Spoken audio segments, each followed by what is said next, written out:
નમસ્કાર, જય હિન્દ, જય ભારત, જય જવાન, જય કિસાન, જય દ્વારકાધીશ. હું આપનો વિડીયો પ્રકાશ. ખાસ કરીને આ વિડીયો વધુમાં વધુ શેર કરજો અને દરેક ખેડૂતો સુધી પહોંચે એ રીતે વિડીયોને શેર કરી દે.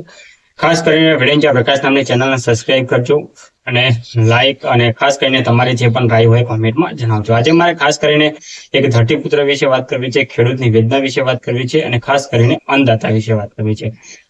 કારણ કે સૌથી મોટામાં મોટો પરિવાર એટલે ખેડૂતનો પરિવાર અને ખાસ કરીને હું એક ધરતીપુત્ર છું, એક ખેડૂત પુત્ર છું, એટલે ચોક્કસથી મને પણ ગર્વ થાય અને હંમેશા ખેડૂતના હિત અને કલ્યાણ માટે ખેડૂતના જે પણ પ્રકારની વેદના છે, ખેડૂતના જે પણ પ્રકારનું દુઃખ છે એનું હંમેશા વર્ણન કરવું એ આપણી જવાબદારી છે. કારણ કે જે જાગૃત ખેડૂતો હંમેશા ખેડૂતો માટે બોલ્યા છે અને બોલતા રહેશે. આજે મારે ચોક્કસથી વાત કરવી છે ખેડૂતના. હમણાં આપણે તાજેતરની અંદર આપણે જોયું હશે કે જે આંદોલન થયા, જે આંદોલન થયું, જે ખેડૂતના હક અને અધિકાર માટેની જે લડાઈ હતી, પણ ચોક્કસથી એ આંદોલન તૂટી પડ્યું, ભાગી પડ્યું.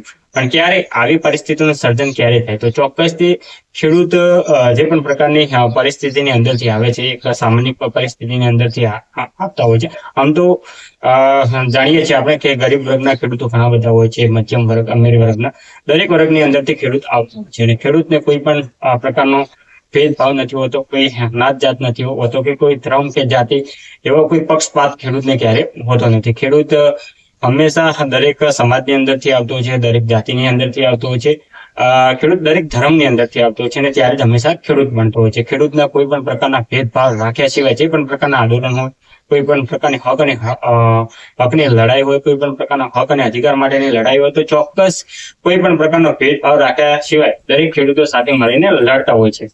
પણ આપણે ચોક્કસથી વાત એ કરીએ છીએ ખેડૂતનું જે પણ પ્રકારનું હમણાંનું આંદોલન હતું, જ્યારે એક ભાગી પડ્યું, તો ચોક્કસથી એને લઈને વાત કરવા માટે આવે છે કે હંમેશા ખેડૂત સૌથી મોટામાં મોટો પરિવાર હોય તો ખેડૂતનો પરિવાર છે. કારણ કે ખેડૂતમાં દરેક, આગળ મેં કહ્યું કે દરેક ધર્મ, દરેક જાત, દરેક સમાજનો સમાવેશ થાય છે. ખેડૂત હંમેશા હળી મળીને, હંમેશા જે પણ પ્રકારનું હક અને અધિકારની લડાઈ હોય તો ચોક્કસથી સાથે મળીને લડે છે અને ખેડૂતનો હંમેશા જે પણ પ્રશ્ન છે, જે પણ એક એમનો હક કોઈ હડપવાના કોઈ પ્રયત્ન કર્યા છે, કોઈ પણ પ્રકારના એવી વેદના છે, કોઈ પણ પ્રકારનું દુઃખ છે, તો બધા ખેડૂતોના સેમ દુઃખ હોય, દરેક પ્રકારની પરિસ્થિતિ સેમ હોય. કારણ કે ખેડૂતનો જે પણ પ્રકારનું કોઈ એવું હોતું નથી કે આ ખેડૂતને આ પ્રકારનો અન્યાય થયો છે તો બીજા ખેડૂતને બીજા પ્રકારનો અન્યાય થયો છે. દરેકને સરખો જ જે પણ પ્રકારના અન્યાય થાય છે તો સેમ અન્યાય થતા હોય છે.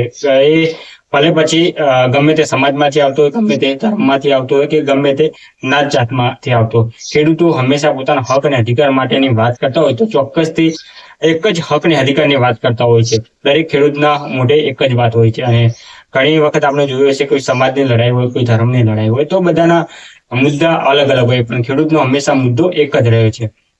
આજે ખાસ કરીને વાત કરવી છે કે ખેડૂતનું જે પણ પ્રકારનું આંદોલન ભાગી પડ્યું છે, તો એમાં ખાસ કરીને એવું સોશિયલ મીડિયાની અંદર આપણે જોયું હશે કે રાજકારણના લોકો ખાસ કરીને આ ખેડૂતોના આંદોલનની અંદર સહભાગી થયા, એના કારણે આંદોલન ભાગી પડ્યું. તો ચોક્કસથી ખેડૂતોને ખાસ કરીને એક મીડિયાના માધ્યમથી મેસેજ આપું છું કે ખેડૂત હંમેશા સૌથી મોટામાં મોટો પરિવાર છે. ખેડૂતને કોઈ નાત જાત નથી, ભેદભાવ નથી. તો ખેડૂત શા માટે રાજકારણની અંદર જે લોકો છે એમને શા માટે સામેલ કરે? ખેડૂતથી હંમેશા દરેક પાર્ટીઓ ખેડૂતથી બનતી હોય છે. ખેડૂત પરિવાર એટલો મોટો છે કે હંમેશા કોઈ પણ પાર્ટી બનાવી તો ખેડૂત થકી જ બનતી હોય છે. ખેડૂત જ્યારે એની અંદર સહભાગી થતો હોય છે તો ચોક્કસથી એ પાર્ટી બનતી હોય છે. કોઈ સરકાર બનાવે, કોઈ સરકારને પડી ભાગવી, કોઈ પણ પ્રકારની બીજી સરકાર બનાવે તો હંમેશા એનો નિર્ણય ખેડૂત હંમેશા લેતો હોય છે. એટલે ચોક્કસથી ખેડૂતને જે પણ પ્રકારના અન્યાય થાય છે તો ચોક્કસથી કહીશ કે એના ખાસ કરીને આપણે સમય આવતા એ બધું ભૂલી જતા હોય છે. જ્યારે ચૂંટણીનો સમય આવે તો ચોક્કસથી આપણા સાથે જે અન્યાય થયો છે, આપણા જે પણ પ્રકારના ઘણા બધા આપણા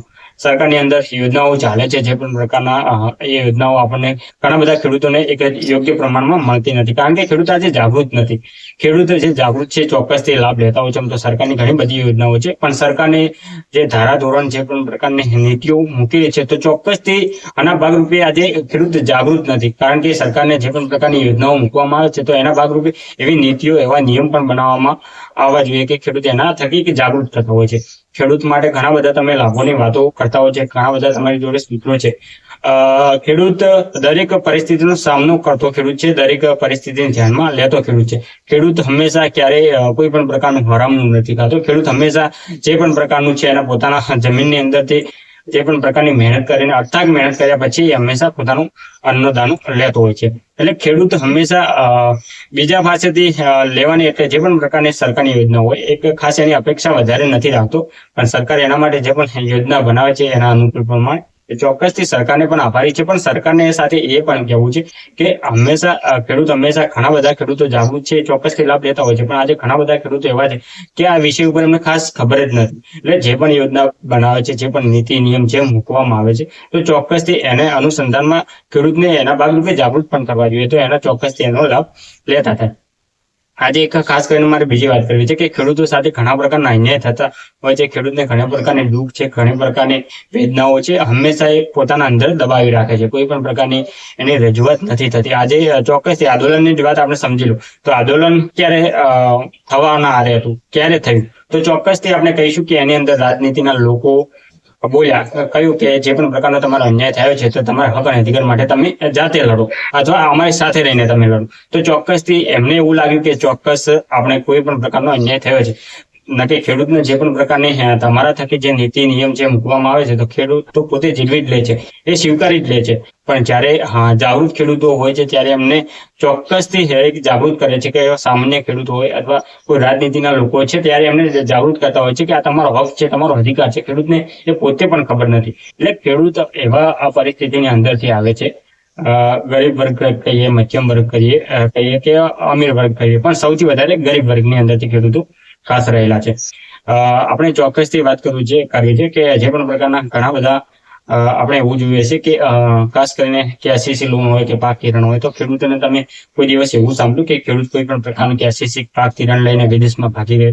ખેડૂતને જે પણ પ્રકારનું એનું KCC લીધું હોય તો એ પાક ધિરાણ લીધેલું હોય તો ચોક્કસથી એને એ પ્રમાણે ભરવાનું થતું હોય છે. ઘણી વખત ખેડૂતની પરિસ્થિતિ ખાસ હોતી નથી, ઘણી વખત જમીન વેચતા હોય છે અથવા કોઈ એવા ટકાવારી પ્રમાણે ખેડૂતો પોતાની લોનની ભરપાઈ કરતા હોય છે. અને જો આવું ન થાય તો ચોક્કસથી ઘણા ખેડૂતો એવા પણ છે કે જેને આત્મહત્યા કરી લીધી છે. આમ તો આત્મહત્યા ના કરાય ખેડૂતોને, ખાસ કરીને મીડિયાના માધ્યમથી મેસેજ આપું છું, પણ ખાસ કરીને એ પોતાની એક જવાબદારી માને છે. જે પણ પ્રકારના સરકારના નિયમ છે, જે પણ કાયદો છે એને ખાસ કરીને ધ્યાનમાં લે છે.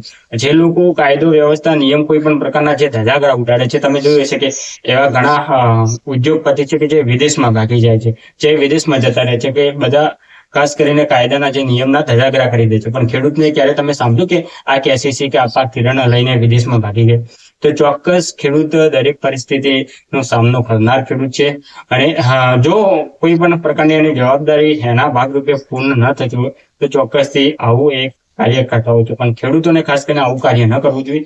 અને ખાસ કરીને ભૂતકાળની અંદર આપણે જોયું હશે કે જ્યારે કોરોનાનો સમય હતો ત્યારે પણ ખેડૂતો એવી ઘણી બધી પરિસ્થિતિનો સામનો કર્યો હતો અને દરેક પરિવાર સુધી, દરેક દેશના દરેક લોકો સુધી એમને પહોંચાડ્યો હતો. દરેકના ધંધા જ્યારે પડી ભાગ્યા હતા ત્યારે ચોક્કસથી એના માટે ખેડૂત અડીખમ ઉભો રહ્યો હતો. એટલે ખેડૂતનું જે પણ પ્રકારની વેદના છે, જે પણ પ્રકારના દુઃખ છે, ખેડૂતની સરકારને સમજવું જોઈએ. અને હંમેશા હું તો કહું છું કે ખેડૂતના જે પણ પ્રકારના દુઃખ વેદના હંમેશા એક કોણ સમજે? ખેડૂત હોય તો ખેડૂતને જ લોકો સમજતા હોય, કારણ કે ખેડૂતને સામે શું વેદના છે એ હંમેશા બીજા લોકોને ના ખબર પડે. જે ખેડૂત છે એટલે ચોક્કસથી ખેડૂતને જ ખબર પડતી હોય છે. એટલે ચોક્કસથી ખાસ કરીને કે સરકારની અંદર એવા લોકોને ખાસ કરીને બેસાડવા જોઈએ, એવા લોકોને ખાસ કરીને આની ઓથોરિટી આપવી જોઈએ, એવા લોકોને ખાસ કરીને આ ખેડૂતો ઉપર જે પણ પ્રકારનું એમની વેદના, એમનું જે પણ પ્રકારનું દુઃખ છે, જે પણ પ્રકારનું વર્ણન છે, એમને સ્પષ્ટ રીતે દેખાવું જોઈએ, સાંભળવું જોઈએ. એવા લોકોને ખાસ કરીને પ્રાયોરિટી સરકારની અંદર પણ આપવી જોઈએ. જ્યાં સુધી ખેડૂતોને આ પ્રકારની વેદના છે, દુઃખ છે, જે પણ પ્રકારની વાતો છે, જે પણ પ્રકારના ખેડૂતો ઘણી વખત તમે જોયું હશે કે ઘણા બધા એવા ખેડૂતો છે. આમ તો મોટા પ્રમાણમાં ગામડાની અંદર તો દરેક મોટા ભાગે બધા ખેડૂત જ છે. ખાસ કરીને અમુક જ લગભગ 101 કદાચ વ્યક્તિ એવો હશે કદાચ એની જોડે જમીન નહીં હોય, પણ ચોક્કસથી જે પણ પ્રકારના એક સરકારી તંત્રની અંદર કામ કરાવવા જતા હોય છે, કોઈ પંચાયત છે, તાલુકા પંચાયત છે, મામલતદારની અંદર, તો મોટા પ્રમાણમાં ધક્કા ખાતા હોય છે. કોઈ દિવસ એમને ખેડૂતો કોઈ પણ પ્રકારની વેદના એમને ઠાલી કોઈ અધિકારીઓના વિરુદ્ધમાં એક ક્યારે બોલ્યા? ક્યારેય નહીં બોલે. કારણ કે એમને ભલે કાયદાની ખબર નથી, પણ એમને જે પણ નીતિ નિયમ એમને ખબર છે કે ચોક્કસથી એમની જે પણ પ્રકારની પ્રાયોરિટી છે, જે પોતાની જોડે સંસ્કાર છે, ક્યારે એ એવા અપશબ્દ નહીં બોલે, ક્યારે એવું કાર્ય નહીં કરે કે જેના થકી કોઈને ખોટું લાગે, કોઈને ખરાબ લાગે. પણ આજે ચોક્કસથી ઘણા બધા એવા ખેડૂતો હશે કે જે પણ પંચાયતની અંદર, તાલુકા પંચાયતની અંદર, જિલ્લા પંચાયતની અંદર, મામલતદારની અંદર, કોઈ પણ કચેરીની અંદર જતા હોય છે, ભલે 1 થી 10 વાર, 10 થી 15 વાર એ ધક્કો ખાઈ લે છે, પણ ક્યારે એમના મુખ્યત્વે ક્યારે એવો ખોટો શબ્દ, ક્યારે એવો શબ્દ નહીં ઉપયોગ કરે કે જેના થકી સામેવાળા વ્યક્તિને ખરાબ લાગે. હંમેશા જે પણ પ્રકારની એમના થકી જે કહેવામાં આવતું હોય છે, ઘણી વખત ધક્કા ખાવાના જ બધા પ્રયત્ન કરાવતા હોય છે અને ધક્કા ખવડાવતા હોય છે, કામ ના કરવું હોય. એટલે આવા અધિકારીઓ ઘણા બધા છે, પણ હંમેશા એમના આ ખેડૂતના મોઢે હંમેશા કે સાહેબ સિવાય બીજો કોઈ શબ્દ નીકળતો નથી. દરેક વાતને માન્ય રાખે છે, શિરોમાન્ય રાખે છે. એટલે ખાસ કરીને આવા અધિકારીઓ, ખાસ કરીને એમને આવા ખેડૂતોને સૌથી વધારે પ્રાયોરિટી આપવી જોઈએ અને એમનું કામ ચોક્કસથી કરવું જોઈએ. કારણ કે સરકાર તમને એના થકી તો પગાર આપે છે, કારણ કે એમના જે ખેડૂત છે એમના ટેક્સ થકી તમને પગાર મળતો હોય છે. એટલે ખાસ કરીને તમારા માલિક છે. કાયદાની અંદર તો એવું બધું કહેવામાં આવ્યું છે, પણ કાયદાની અંદર કાયદો યોગ્ય છે, પણ કાયદાનું જે રક્ષણ કરનાર, કાયદાને જે સંચાલન કરનાર જે પણ અધિકારીઓ હોય, જે પણ નેતા હોય, એટલે દરેક લોકોની વાત નથી કરતો, દરેક અધિકારીઓની વાત નથી કરતો, પણ અમુક ચોક્કસ પ્રમાણમાં એ પ્રમાણે કામ નથી થતું. એટલે ખેડૂતને જ્યાં સુધી તમે પ્રાયોરિટી, ખેડૂતને જ્યાં સુધી તમે પ્રાથમિકતા, જ્યાં સુધી ખેડૂતને એક દેશની અંદર સર્વોચ્ચ માનવામાં નહીં આવે ત્યાં સુધી ખેડૂતનું કોઈ પણ પ્રકારનું કાર્ય, ખેડૂતના જે પણ પ્રકારની વેદના, જે પણ પ્રકારના દુઃખ છે, તો ચોક્કસથી તમને એવી વસ્તુ ઉપર ખાસ એના વિશેષ ભાર આપશો નહીં અને ચોક્કસથી એમનું દુઃખ જે પણ પ્રકારનું છે, જે પણ પ્રકારનું વર્ણન છે એ તમને સંભળાય નહીં. એટલે ખેડૂતને હંમેશા એક અન્નદાતા માનવો જોઈએ, ખેડૂતને હંમેશા એક પોતાની પ્રાથમિકતા સમજવી જોઈએ અને ખેડૂતના જે પણ પ્રકારના આવા કામ છે, ખેડૂતના જે પણ પ્રકારના આવા અન્યાય થયા છે, તો ચોક્કસ તેમનું સોલ્યુશન કરી આપવું જોઈએ. જય જવાન, જય કિસાન.